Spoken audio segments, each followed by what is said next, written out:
Hello friends, in this video I will show you how you can change the burned light bulb.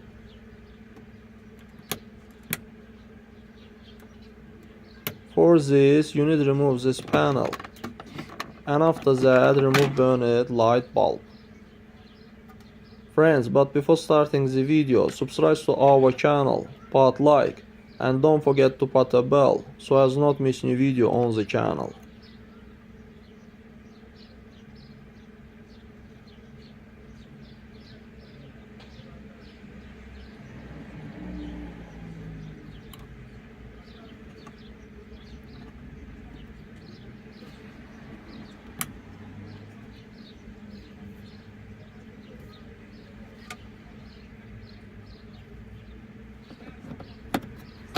That's all guys, subscribe to our channel, put like, and don't forget to put a bell so as not miss new video on the channel.